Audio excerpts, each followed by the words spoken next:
ఢిల్లీలో ఒక 6 years minor గర్ల్ని 3 మైనర్ బాయ్స్, గుర్తుపెట్టుకోండి 3 minor boys at the age of 9, 12, 16 కలిసి గ్యాంగ్ రేప్ చేసినారు. అండ్ విక్టిమ్స్ వాళ్ళ మదర్ని one of the culprits mother ఏమన్నారంటే షీ డిజర్వ్ ఇట్ అని.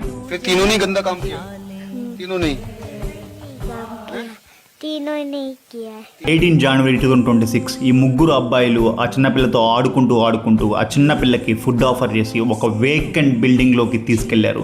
At the time the girl was found, she was bleeding and injured. As per the report she was unable to walk due to physical harm and attack. ఒక responsible citizens అయి ఉండి ఒక responsible పొజిషన్లో ఉన్న లీడర్సే when rape is inevitable lie down and enjoy అనే statements pass చేస్తుంటే ఇంకా సొసైటీ నుంచి ఇలాంటివి కాక మనం ఎలాంటివి ఎక్స్పెక్ట్ చేయాలి?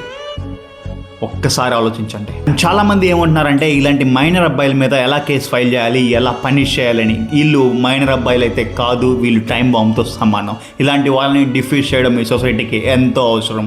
అండ్ ఇంత చిన్న పిల్లలు, ఇంత చిన్న ఏజ్ కలిగిన మైనర్ అబ్బాయిలు ఒక 6 years మైనర్ అమ్మాయి మీద ఇలా చేయాలనే ఆలోచన ఎలా వచ్చిందంటే రీసెంట్గా మీరు చూస్తే చిన్న పిల్లలు too much addicted to social media and nudity exposure in social media platforms. And ఇంట్లో ఉన్న పేరెంట్స్, స్కూల్లో ఉన్న టీచర్స్ ఇలాంటి పిల్లలకి సెక్స్ ఎడ్యుకేషన్ గురించి ఎంతైనా అవేర్నెస్ కల్పించాలి. ఎస్పెషల్లీ పేరెంట్స్, మీ ఇంట్లో ఉన్న చిన్న పిల్లలకి సొసైటీలో ఎలా మెలగాలి, ఎలా నడుచుకోవాలి, పెద్దల పట్ల ఎలా గౌరవంతో ఉండాలి అండ్ ఉమెన్ని ఎలా రెస్పెక్ట్ చేయాలి అన్నది కూడా ఇంట్లో నేర్పిస్తే ఈ చిన్న నేర్పించే మాటలే సొసైటీ మీద చాలా ఇంపాక్ట్ ఉంటాయి.